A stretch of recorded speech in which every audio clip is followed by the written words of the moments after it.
രാവിലെ തന്നെ നേരം വെളുത്തുകൊണ്ട് ഒരു കാപ്പിയൊക്കെ കുടിച്ചിരിക്കുമായിരുന്നു. അപ്പോഴാണ് ഇവളുടെ എൻട്രി. Meet cocoa. നമുക്ക് വേണ്ടപ്പെട്ട ഒരാളിട്ട പേരാണ് ഇവക്ക്, നല്ലല്ലേ? അങ്ങനെ സമാധാനമായിട്ട് TV കണ്ടുകൊണ്ടിരുന്നപ്പോൾ വന്നു കുരിപ്പ്. ഇവക്ക് ഇന്ന് സ്പെഷ്യൽ ക്ലാസ് ഉണ്ട് പോലും. വീട്ടിൽ ഇരിക്കാൻ സമ്മതിക്കില്ല കുരിപ്പ്.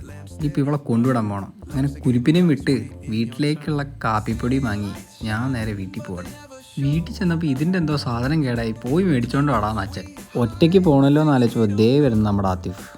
അപ്പോൾ അവന് കുറച്ച് പാൽക്കപ്പയും കൊടുത്ത് ഞാൻ അവനെയും കൂട്ടി ഇറങ്ങി. പിന്നെ ഇവനാണ് എൻ്റെ സ്കൂട്ടർ. ഞാൻ +1 പഠിക്കുമ്പോൾ അച്ഛൻ മേടിച്ചതെന്നാണ്. പിന്നെ ഇതാണ് നമുക്ക് വാങ്ങാനുള്ള സാധനം. അത് ഈ കടയിൽ കിട്ടുന്നതാണ് പറഞ്ഞത്. ഇവിടെ വന്നപ്പോൾ സാധനമുണ്ട്. അപ്പോൾ അതും വാങ്ങി, കാർഡ് വെട്ടാനുള്ള കുറച്ച് കേബിളും വാങ്ങി ഞങ്ങൾ ഇറങ്ങി. ഇറങ്ങിയപ്പോൾ ദേ മേലുള്ള കടയിൽ ഡിസ്കൗണ്ട് സെയിൽ. ഒന്നും നോക്കിയില്ല, അവൻ്റെ ഭാര്യയ്ക്ക് ഒരു ഡ്രസ്സും വാങ്ങി. അവിടുന്ന് നേരെ പോയത് എൻ്റെ അടുത്ത പാർട്ട്ണറിൻ്റെ വീട്ടിലേക്കാണ്.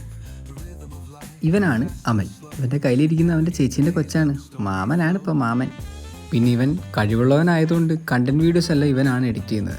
അങ്ങനെ അതൊക്കെ കഴിഞ്ഞ് ഞങ്ങൾ നേരെ ഒരു സ്ഥലം വരെ പോവാണ്. ഇതാണ് ഗോവിന്ദമുല. ഇവിടെ ഒരുപാട് ഓർമ്മകളുള്ളൊരു സ്ഥലമാണ്. ഞങ്ങളുടെ ബിസിനസ്സിൻ്റെ തുടക്കം പോലും ഇവിടെ നിന്നാണ്. അങ്ങനെ ശശിയേട്ടൻ്റെ കടയിൽ നിന്നൊരു ചായ കുടിച്ച് ഞങ്ങൾ ഇറങ്ങി. പോണ വഴിക്ക് എന്തോ ചർച്ചയൊക്കെ ഉണ്ടായിരുന്നു. അതൊക്കെ നോക്കി ഇന്ന് കുറച്ച് നേരം. എലക്ഷൻ വരാൻ പോവുകയാണല്ലോ. അപ്പോൾ ഇന്ന് ഇത്രയേ ഉള്ളൂ. ബൈ ബൈ, നാളെ കാണാം.